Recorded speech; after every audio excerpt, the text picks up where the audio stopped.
Saudara, Indonesia tengah bersiap menyambut kedatangan vaksin corona. Hasil kerjasama antara Bio Farma dengan lembaga riset Sinovac asal Tiongkok, dan vaksin dari Sinovac ini sudah lulus uji klinis tahap 1 dan tahap 2 di negara asalnya dan kini diuji klinis tahap ketiga di Indonesia. Uji klinis vaksin COVID-19 dilaksanakan di Pusat Uji Klinis di Fakultas Kedokteran Universitas Padjadjaran Bandung, Jawa Barat. Setidaknya diperlukan sampel 1.620 orang sukarelawan dengan rentang usia antara 18 sampai dengan 59 tahun. Nah, uji klinis tahap ketiga ini sudah dimulai pada Selasa 11 Agustus yang lalu. Sekali lagi, jika prosesnya berjalan dengan lancar, maka diharapkan 250 juta vaksin akan siap diproduksi pada kuartal pertama 2021 mendatang. Tidak hanya Bio Farma yang mengembangkan vaksin COVID-19, lembaga biomolekuler Eijkman juga berupaya menemukan vaksin COVID-19 yang disebut dengan nama vaksin merah putih. Vaksin merah putih buatan Indonesia merupakan upaya untuk membentuk antigen sebelum diproduksi massal dengan membutuhkan 8 tahapan. Target produksi diperkirakan hingga pertengahan tahun 2021. Penemuan vaksin ini tentu sangat dinantikan semua pihak agar kita bisa melewati pandemi. Indonesia dan dunia sedang berkejaran dengan waktu. Lalu bagaimana progres atau perkembangan vaksin buatan Indonesia? Kita akan bahas usai tayangan yang ini. Uji klinis fase ketiga kandidat vaksin corona dari Sinovac telah dimulai di 6 lokasi penyuntikan di Kota Bandung pada 11 Agustus lalu. Sebanyak 19 relawan menjalani uji coba perdana vaksin corona tahap 3 di Rumah Sakit Pendidikan Universitas Padjadjaran (UNPAD) disaksikan Presiden Joko Widodo. Presiden berharap uji klinis fase 3 vaksin asal Cina ini bisa selesai dalam waktu 6 bulan, sehingga vaksin itu bisa segera diproduksi massal oleh PT Bio Farma dan disuntikan ke masyarakat pada Januari tahun depan. Sudah meningkat menjadi 250 juta vaksin. Artinya vaksin inilah nanti yang akan digunakan untuk vaksinasi di tanah air. Jokowi menambahkan Indonesia juga tengah mengembangkan vaksin sendiri dalam 3 bulan terakhir. Vaksin yang dinamai vaksin merah putih itu diperkirakan baru selesai pada pertengahan tahun depan. Yang dikembangkan dari COVID yang beredar di Indonesia. Kita harapkan vaksin merah putih ini juga akan segera selesai dan diperkirakan ini akan bisa diselesaikan nanti di pertengahan tahun 2021. Sejumlah relawan yang telah mendapat penyuntikan perdana kandidat vaksin corona mengaku tak takut menjalani uji klinis. Mereka mengajak masyarakat untuk membantu pemerintah mengatasi penyebaran corona dengan menjadi relawan. Santai, jangan takut ya, karena kita kan udah yakin ini semuanya sudah diatur sama pemerintah. Apapun yang terjadi pasti ada tanggung jawab di pemerintah. Jadi lebih baik ayo kita sama-sama menyelesaikan yang namanya COVID ini, biar kita selalu ada yang ngeluh kapan COVID ini berakhir atau berlalu. Ya makanya kita semangat, kita bantu pemerintah biar betul-betul ini COVID berlalu. Biar berakhir. Sementara itu, Ketua Komite Penanganan COVID-19 dan Pemulihan Ekonomi Erick Thohir berharap imunisasi massal bisa dilakukan mulai 2021 di 83.000 kelurahan dan desa. Erick menambahkan TNI Polri akan menjadi komando pelaksana vaksinasi massal ini. Nah, tidak lain kenapa kita bisa lihat juga bagaimana Polri sendiri mempunyai tenaga medis yang sangat siap. Tidak hanya 53 rumah sakit dan 6.700 tempat tidur yang sudah ada, tetapi tenaga medis yang jumlahnya ratusan ribu, ini yang bisa juga mendukung daripada suksesnya imunisasi massal. Pemerintah menargetkan uji klinis selesai pada Januari 2021, sehingga Bio Farma bisa langsung memproduksi vaksin corona pada kuartal pertama 2021. Tim Liputan Kompas TV.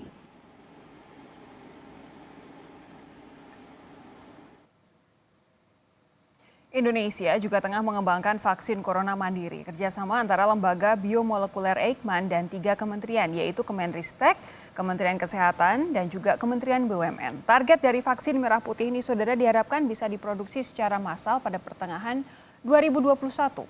Untuk mengetahui bagaimana perkembangan uji klinis serta vaksin merah putih, kita langsung bahasnya bersama Wakil Kepala Lembaga Biologi Molekuler Eijkman Herawati Sudoyo. Selamat malam Ibu Hera. Selamat malam.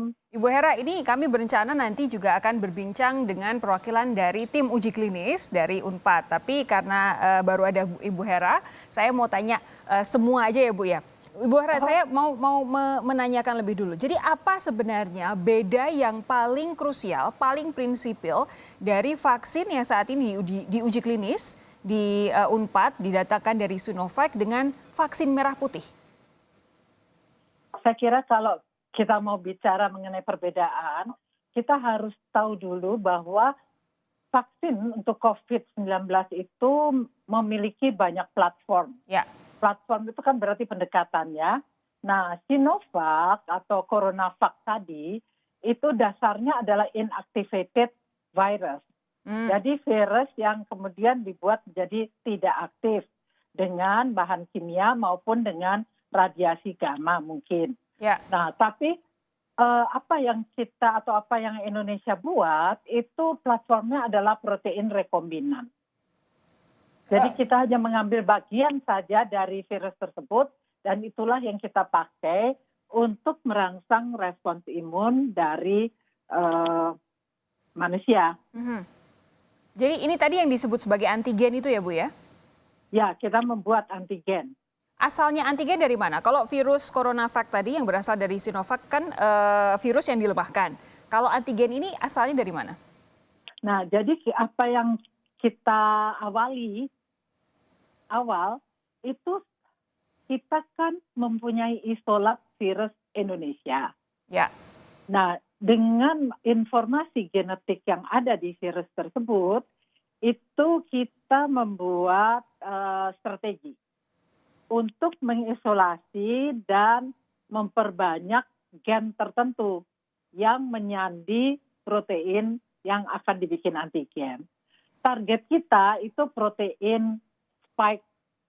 Kalau misalnya sudah lihat beberapa foto-foto atau gambar-gambar, itu protein yang sangat penting dalam introduksi dari virus dengan sel manusianya. Oke, Bu Hera sebentar. Ini boleh tidak kalau kemudian saya koreksi kalau saya salah. Berarti ini yang disasar nantinya adalah proteinnya. Itu kalau gambaran virus itu berarti mahkotanya ya Bu ya, yang runcing-runcing di luar itu ya. Kalau kita lihat Ya, biasanya kan betul. gambarnya bulat gitu, terus kemudian ada runcing-runcingnya. Ya, Berarti itu. runcing-runcing itu yang disebut sebagai protein dan itu kemudian yang disasar oleh antigen. Runcing-runcing itu adalah spike.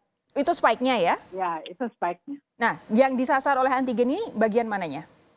Bagian dari jadi protein itu disandi oleh informasi genetik kan, oleh DNA ya. Nah, kita mengambil hanya di situ saja, tidak keseluruhan dari informasi genetik virus. Betul-betul hanya protein S saja. Gitu. Jadi nantinya ditujukan untuk spike-nya saja. Oke. Berbeda dengan virus yang Ya. total ya.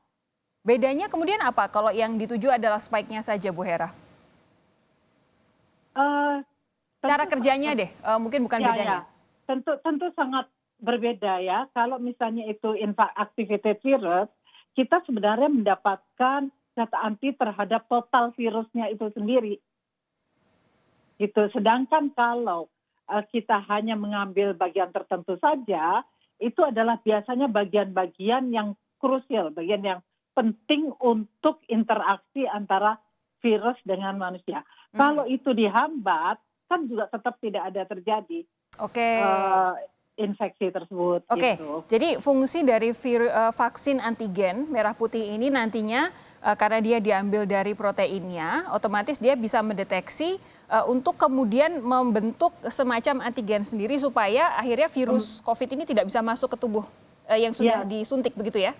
Ya, karena manusia membentuk antibodi terhadap antigen tersebut. Ya. Jadi bedanya kalau kemudian virus dari virus yang dilemahkan adalah virus ini memancing manusia untuk memproduksi antibodi. Kalau yang antigen ini berarti memang sudah disuntikan untuk kemudian punya antibodinya. Bagian itu saja, jadi targeted gitu. Targeted ya? Targeted. Oke, Bu Hera sebentar, saat ini kami sudah terhubung dengan manajer lapangan tim riset uji klinis vaksin COVID-19, Edi Fadliana. Selamat malam Pak Edi. Selamat malam. Dengan Sofi, Bapak Pak Edi ada di Bandung ya? Iya betul di Bandung. Pak Edi, selamat malam. Jadi kami malam. diberi cerita dong Pak perkembangannya setelah hari Selasa kemarin sudah mulai penyuntikan vaksin seperti apa Pak Edi? Iya, jadi kemarin kebetulan dikunjungi oleh Bapak Presiden juga waktu pertama kali imunisasi pada subjek itu terhadap 21 sukarelawan. Sehari sebelumnya kita lakukan screening, dilakukan swab. Alhamdulillah hasilnya semua negatif. Kemudian dilakukan imunisasi pada hari Selasanya. Dan sampai saat ini monitoring kejadian ikutan pasca imunisasinya, alhamdulillah tidak ada yang melaporkan reaksi yang berat, tetapi yang ringannya belum masuk dalam pemantauan karena nanti pada 2 minggu lagi baru akan ketemu tim kami demikian. Pada saat suntik kedua kah? Iya betul. Pada saat akan suntik kedua. Jadi kemarin yang sudah disuntik berapa Pak? 21? 21 sukarelawan. Kenapa tidak langsung semua saja? Iya, memang jadwalnya kan 6 site sekaligus. Tetapi kan kemarin ada kunjungan Bapak Jokowi ingin melihat imunisasi itu sehingga yang satu dari satu site itu didahulukan gitu. Jadi ini yang size ini yang 21 ini didahulukan ya? Iya, betul. Sejauh ini berarti untuk dampak atau efek yang besar belum tampak, efek yang ringan nanti akan dicek pada saat akan penyuntikan kedua, jaraknya 2 pekan. Apa yang kemudian diharapkan dari kurun waktu 14 hari ini Pak Edi, antara penyuntikan pertama dan kedua? Iya, kita akan lihat kan reaksi lokal maupun sistemiknya. Jadi reaksi lokal itu di tempat suntikan, apakah timbul nyeri atau ada kebengkakan atau satu semacam benjolan gitu.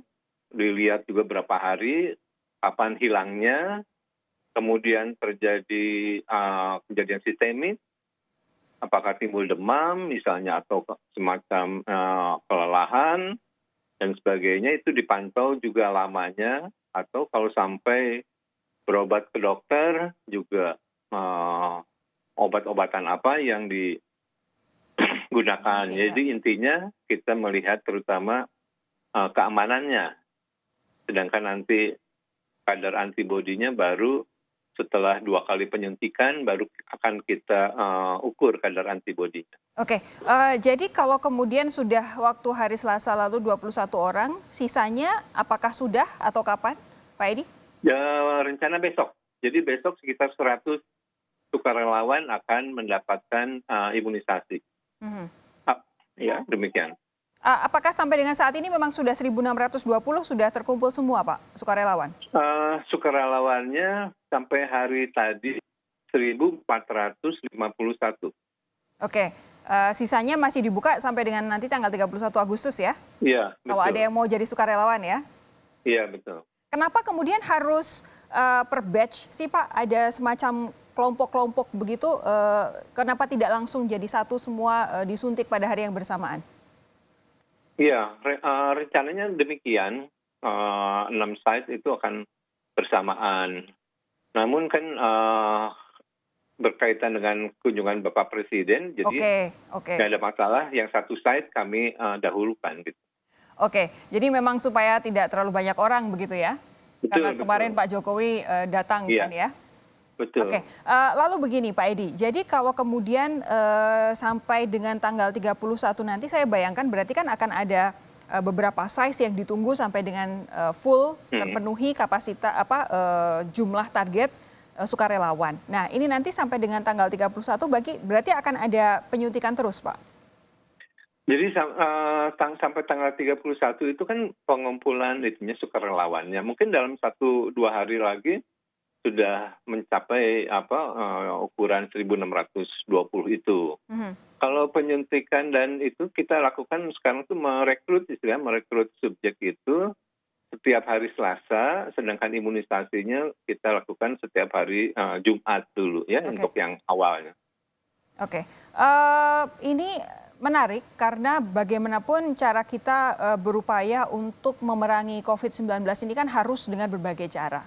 Ada kemudian yang menguji klinis vaksin yang didatangkan dari Sinovac, ada kemudian dari Eijkman yang mencoba untuk membuat antigen berdasarkan virus yang memang sudah ada di Indonesia.